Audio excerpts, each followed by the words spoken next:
Hello, friends, good morning. This is Mr. Pijatitis from Salem classes. So, friends, today we will discuss about analyze part of studies. It is an essay written by Francis Bacon. So, we have discussed previous about short biography of Francis Bacon. Then after we have discussed the summary of that essay, and today we will discuss analysis. Okay, so in this section we will discuss the critical analysis or theme, structure, style, etc. Okay, so I hope the previous video you might have seen. Okay, so if you see the summary at the same time this analyze, that will be very helpful for you to understand this chapter very clearly or this lesson very clearly. Okay, so I am not going to take your time. So let's begin. So students and friends, before entering to this video lecture, I have a small request with you. If newly you are watching my channel, either if newly you are visiting my channel, so please subscribe it and hit the bell icon also. Student, why you become confused to subscribe, I don't know, but it is free of cost. Okay, we are working hard for your benefit. That is why we need little bit encouragement by the comment or by the subscription. Okay then, so let's begin. So first of all we will think about critical analyze. Okay, critical analyze. So analyze का मतलब क्या होता है? Okay, so this video lecture is for any university and colleges, but mostly I am making it for Bardhaman Mahavir Open University, Rajasthan. According to the textbook of this university, I am explaining. Okay. So in this section, we will discuss various aspects related to the essay. First of all, we will present a critical analysis and then discuss the theme, structure, and the style of Francis Bacon. Okay, so these are the main, outline that we will discuss through this analysis. So analyse का मतलब ये हुआ कि किसी चीज़ को और विस्तार रूप से उसको चर्चा करना होता है. So critical analyse, this essay deal with the different kind of books and their effect on the reader. The use of studies are classified by Bacon under three heads: the use of studies for delight, the use of studies for ornament, and the use of studies for ability. तो यहाँ पे हम क्या देखते हैं कि ये जो ऐसे है ये भिन्न भिन्न प्रकार की किताब के बारे में बताता है और साथ ही साथ उस किताब का अफेक्ट रीडर के ऊपर क्या पड़ता है उसके बारे में बताता है. तो इसको बैकन इस प्रकार क्लासिफाई करते हैं, है ना. स्टडी को बैकन इस प्रकार क्लासिफाई करते हैं जैसे कि स्टडी को एक डिलाइट होने के लिए यानी आनंदित होने के लिए किया जाता है. ओके, और द स्टडी को ऑर्नामेंट के लिए यानी दिखावा के लिए, अपने आप का बढ़ावा के लिए उसको इस्तेमाल किया जाता है. फिर स्टडी को अपना एबिलिटी को शो करने के लिए भी किया जाता है.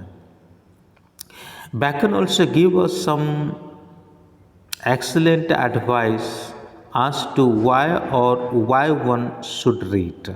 बैकन हमें इस ऐसे के द्वारा क्यों हमें पढ़ना चाहिए ओके, और कैसे हमें पढ़ना चाहिए। He tells us that different studies are very varied effects on the human mind.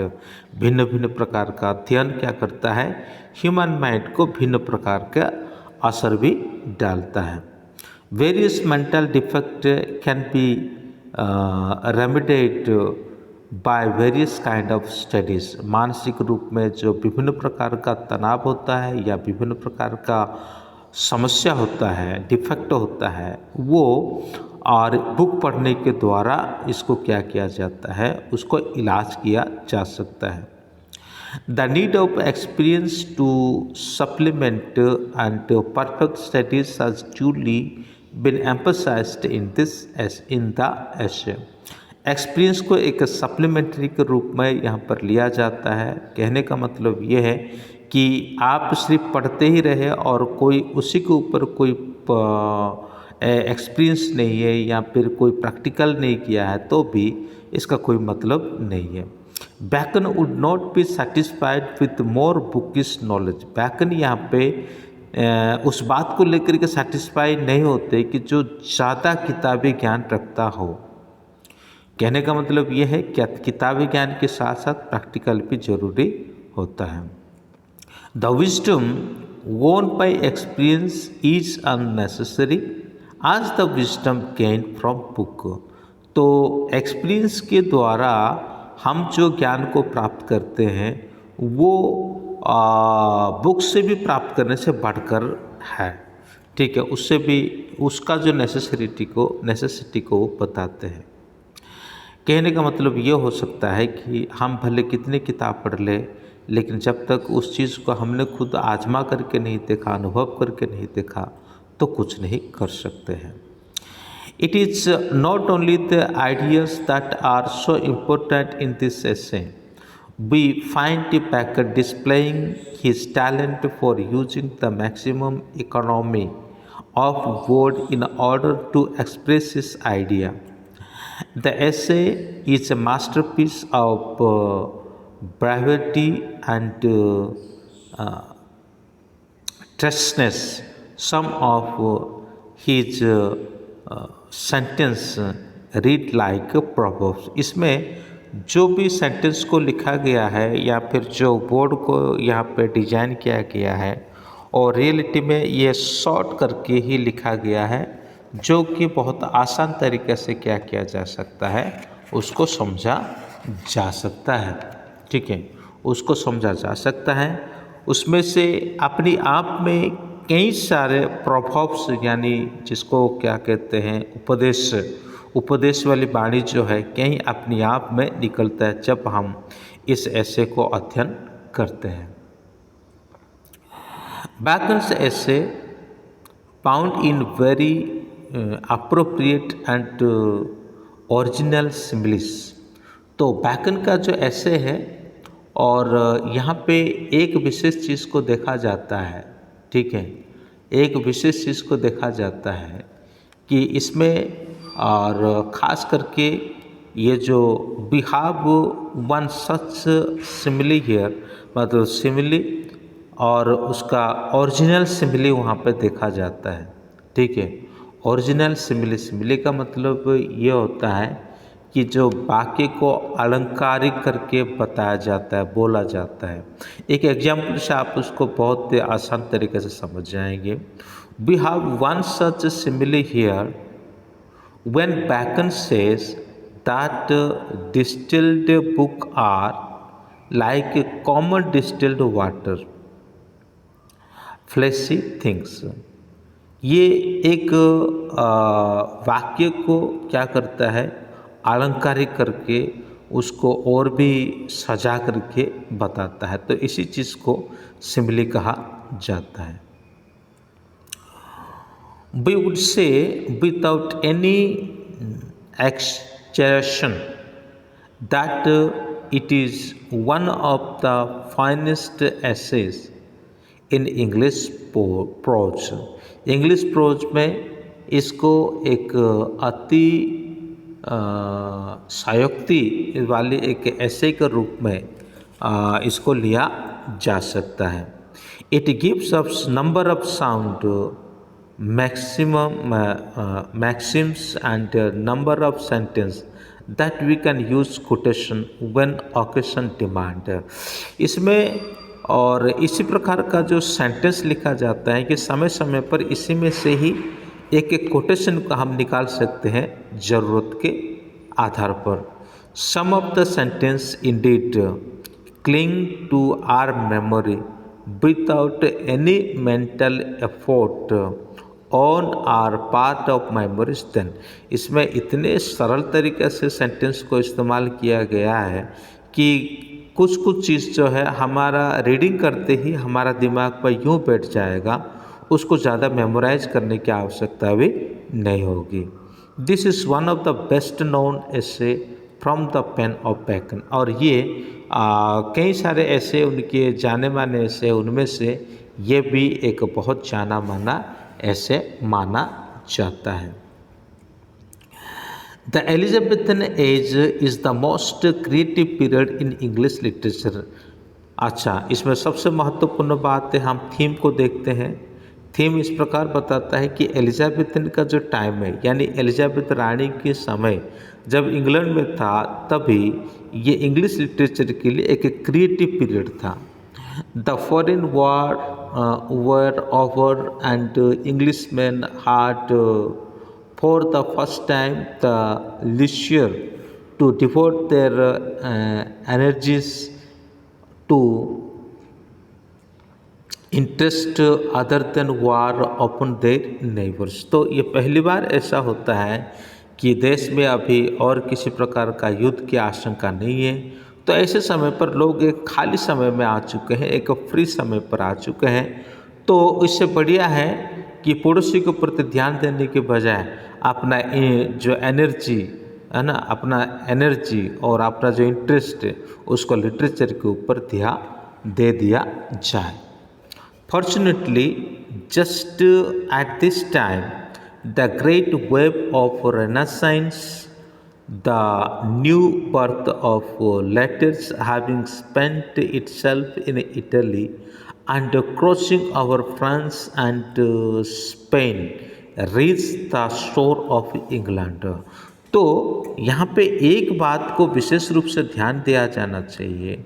So रेनेसाइंस as जो है, यानी पुनर्जागरण का जो समय है, ये इटली से शुरू होता है. इटली से शुरू होकर के ये फ्रांस, स्पेन से होते हुए ये इंग्लैंड में पहुंच जाता है. ध्यान रखिए, रेनेसाइंस जो पीरियड है, एज है, इसे पुनर्जागरण का समय कहा जाता है. और इसमें इतिहास पढ़ेंगे तो उसका रियल बातों को आप पा सकते कि ये एक्चुअली क्या है. इसमें बहुत सारे नए नए चीज़ उभर करके सामने आया है. ये पुनर्जागरण का एक समय था, यानी प्राचीन काल में जो सब कुछ हो रहा था उसको और एक बार खोजबीन करके लोग अभी जग जाते हैं. और इसी समय ही इंडस्ट्रियल रेवोल्यूशन का शुरुआत होता है. इसी समय पर ही लिटरेचर का जो वर्क है बहुत दायित्व रूप से होता है, शुरुआत होता है. यानी जो मरे पड़े लोग थे वो उठ गए, अब कुछ नया करने के सोच रहे हैं. तो इसी को ही पुनर्जागरण कहा जा सकता है, जो फिर से जागना. With Francis Bacon began philosophical reflection upon life. So Francis bacon के द्वारा जीवन के प्रति एक दार्शनिक प्रचार का, दार्शनिक भाव का यहाँ पे शुरुआत होता है. In the style of Plauch's moral and the essay of Montaigne, Bacon's mind was Catholic in its rage, but the subject of moral thought that interest him are comparatively few and generalized. तो Bacon का बारे में हम यहाँ पर कहते हैं, bacon यद्यपि एक कैथोलिक थे, लेकिन इनके जो थॉट और विचार जो है उससे बढ़ कर के, उससे हट कर के था. उस समय के जनरेशन के आधार पर उन्होंने इस ऐसे को और लिखा था. The method of use by bacon is to reduce reflection. The last term try to discover the fundamental principle of conduct, the influence and the action of man. तो इंसान के लिए जो फंडामेंटल इन्फ्लुएंस होता है इस ऐसे के द्वारा वो क्रिएट करते हैं। हिज ऐसे reflect his experience of learning, साथ ही साथ लर्न के साथ साथ जो एक्सपीरियंस होना जरूरी है इसके बारे में इस ऐसे में वो रिफ्लेक्ट करते हैं। जैसे कि पहले मैं कहा, सिर्फ पढ़ के किताबी ज्ञान को प्राप्त करके बैठ जाने से नहीं होता है, बल्कि आपने जो पढ़ा है उसको प्रैक्टिकल वो पे भी आपको लेना है। His observation do not clear his like और डिसलाइक, उनके ऑब्जर्वेशन यहाँ पे लाइक और डिसलाइक के प्रति कोई खास मतलब ऑब्जर्व नहीं कर रही है। They are austere brief in point of क्रोडनेस।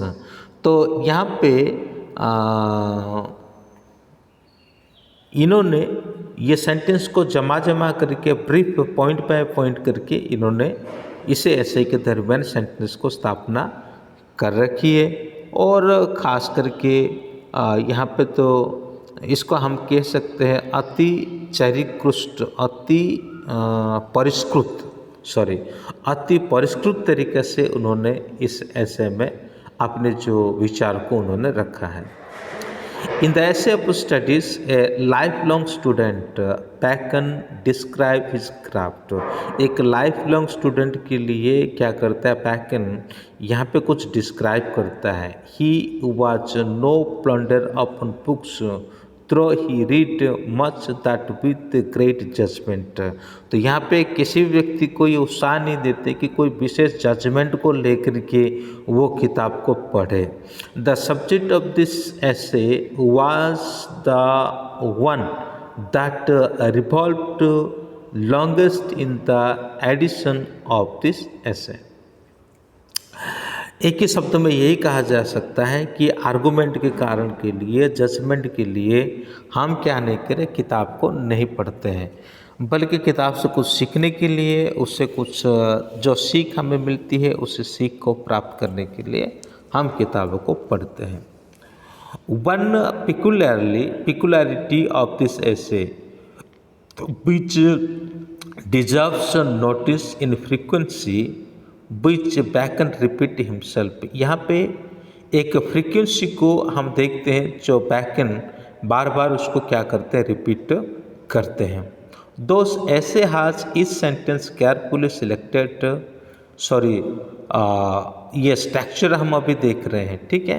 पहले हमने थीम को देखा और अभी हमने स्ट्रक्चर को देखा। थीम में एक ही बात है कि पढ़ने का मतलब क्या होना चाहिए। क्या हमें पढ़ना दिखावा के लिए होना चाहिए, क्या हमें पढ़ना कोई एक जजमेंट का माइंड को लेकर के होना चाहिए, या फिर पढ़ना हमें व्यक्तिगत जीवन से कुछ सीखने के लिए, उसे अपने प्रायोगिक जीवन में लागू करने के लिए होना चाहिए। यही था थीम का थीम। अब स्ट्रक्चर के बारे में देखें तो ये ऐसे को किस प्रकार से स्ट्रक्चर किया गया है। हम अगर ओरिजिनल टेक्स्ट पढ़ेंगे तो उनका सेंटेंस जो है उसे पढ़ करके समझ पाएंगे कि किस प्रकार से यहाँ पे स्ट्रक्चर को बनाया हुआ है। तो हमें समझने के लिए यहाँ पे इस प्रकार कुछ लिखा हुआ है जो मैं आपको पढ़ करके बताता हूँ। One peculiarity of this essay which deserve notice is the frequency with which Bacon repeat himself। यहाँ पे एक फ्रीक्वेंसी के बारे में देखते हैं जो बैकन बार बार रिपीट करते हैं ताकि और पढ़ने वालों को समझ में आ जाए। दोस ऐसे has each sentence carefully selected and strung together। यहाँ का जो सेंटेंस को हम देखते हैं इसको बहुत ही केयरफुल तरीके से उसको सजाया गया है और एक दूसरे के साथ जोड़ा गया है।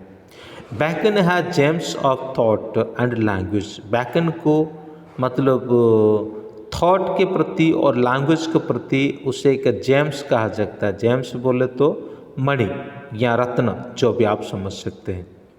But he does not scatter them about with uncalculating profession of a Shakespeare. not like wealthy men who care not how they give, but rather like other who are spending their story with care. ये बिखारता हुआ हालातों में अपने sentence को, अपने लेख को नहीं छोड़ देते हैं, बल्कि वो उसी को क्या करते हैं, जैसे एक वेल्थी मैन अपने और संपत्ति को संभाल करके रखता है, उसी प्रकार से ये जो भी कुछ लिखते हैं और वहाँ पे बड़े केयरफुल तरीके से अपने सेंटेंस को क्या करते हैं, जमा करके रखते हैं।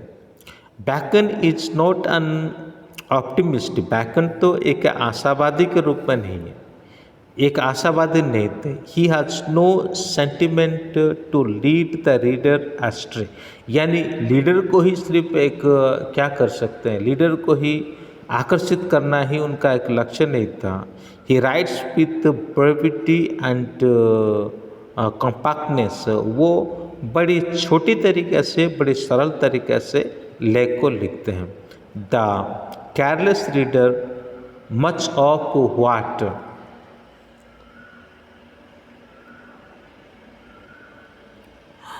has he written will seem commonplace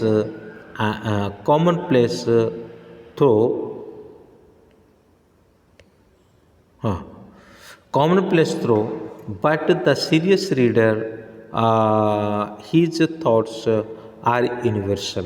जो सामान्य लोग जो है, जैसे कि जो व्यक्ति सिंपल तरीक़े से ही उसको पढ़ता है, मतलब केयरलेस रीडर जो है, उसके लिए तो एक कॉमन प्लेस है इनका राइटिंग। लेकिन जो सीरियस रीडर है, but to the serious reader his thought are universal. जो वास्तविक सीरियसली पढ़ते हैं उनको तो ऐसा लगता है कि इसका जो थॉट है विश्वव्यापी है। ठीक है, इनका जो विचार है, किनका विचार है, फ्रांसिस बैकन का जो विचार है ये विश्वव्यापी है।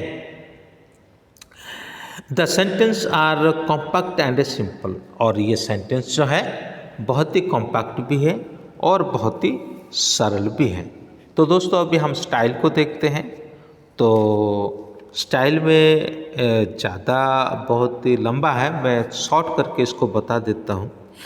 The passage is compressed, bold, full of condensed thought and utterly devoid of ornamentation. ये पैसेज को बिल्कुल कंप्रेस्ड करके लिखा गया है, बोल्ड करके लिखा गया है, संक्षिप्त रूप में लिखा गया है, और इनका थॉट जो है ऑर्नामेंटल से हट करके होता है। ठीक है, ऑर्नामेंटल से हट करके होता है।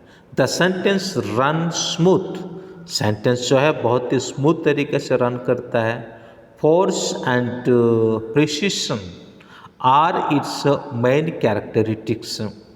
इसके जो फोर्स है और प्रेसिशन जो है, इसका ही मेन कैरेक्टरिस्टिक के रूप में इसको माना जाता है। The sustained passage has easy eloquence and sentence here and there are singular and unaffected beauty and not trust in but flowing continuously with the rest। यानी इसमें जो सेंटेंस को इस प्रकार सजाया गया है, ये इधर उधर नहीं हो रहा है, मतलब ध्यान भटकाने वाली बात नहीं हो रहा है, या फिर इधर का उधर की बातों को टच नहीं कर रहा है, बल्कि कंटिन्यूसली ये फ्लोइंग कर रहा है, बिल्कुल रेस्ट हो करके बड़े स्थिर तरीके से वो जा रहा है। Bacon writes with an air of modesty. Bacon यहाँ पे मॉडेस्टी को एयर ऑफ मॉडेस्टी को फॉलो करके लिखते हैं। His passage bear the mark of grand and confident self esteem, और sometimes directly assertive, sometime condescending, sometimes scornful, sometimes disguised under a transparent affection of modesty। तो यहाँ पे bacon का जो राइटिंग का जो स्टाइल है, कभी कभी स्कॉर्नफुल यानी कभी कभी तीखी आलोचना, तिरस्कार करने वाली के आधार पर लिखते हैं, तो कभी कभी विनती करने के आधार पर लिखते हैं, हाँ, ताकि ये बिल्कुल एक ट्रांसपेरेंट हो जाए सबको समझने के लिए। ठीक है, तो कहने का मतलब यहाँ पे यही हो सकता है कि वह अपने लेख को विभिन्न तरह से लिखते हैं, कभी तो तिरस्कार के रूप में लिखते हैं, तो कभी और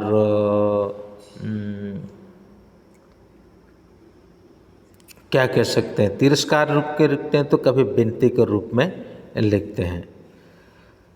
There is one special characteristic of Bacon's manner which does not admit of being illustrated, except at prohibitive length. His long, magnificent roll of sentence after sentence. Sentence के आफ्टर सेंटेंस करके वो सजाते हैं, बल्कि सेंटेंस को इधर उधर बिखरने नहीं देते। Each falling into its place, each adding new weight, सब मतलब एक भाव को लेकर के आगे बढ़ रहे हैं। ठीक है, एक ही विचार को लेकर के आगे बढ़ रहे हैं। To which has gone before it and altogether unitting to complete the entire effect. एक सेंटेंस दूसरी के साथ संपर्क साधता है, ताकि जैसे हम एक पैराग्राफ को पूर्ण कर देते हैं तभी उसका रियल मीनिंग को हम समझ पाते, यानी हमारे लिए बहुत ही आसान हो जाता है। His style has simplicity, strength, brevity, clearness and precision. तो उनके जो स्टाइल है बिल्कुल सरल है, और स्ट्रेंथ भी है, ब्रेविटी यानी संक्षिप्त है, क्लियरनेस यानी साफ सुथरा है, और प्रेसिशन का मतलब भी है संक्षिप्त है। तो simplicity cannot be said to be characteristics in its strict sense. इसके जो स्ट्रिक्ट सेंस को है उसको सिंप्लिसिटी के रूप में उसको कैरेक्टर को दर्शाया नहीं जाना चाहिए, है ना, ऑफ दिस स्टाइल, इस स्टाइल में।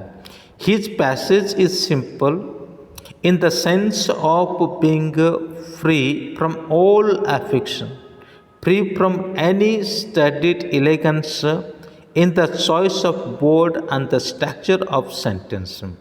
वर्ड का जो स्ट्रक्चर है, सेंटेंस का जो स्ट्रक्चर है, वो बहुत ही अफेक्शन करने वाली होती है। ठीक है, he avoid with equal care both pedantry and vulgarity. Vulgarity यानी अशुद्धता को वो ध्यान पे रखते हुए, यानी उसको बाइकाट करते हुए, उसको अवॉइड करते हुए अपने सेंटेंस को आगे बढ़ाते हैं। Though he has no scruple in using homely illustration. अपने उदाहरण में ये कोई भी मतलब संकोच वाली बात वहाँ पे नहीं डालते, मतलब जो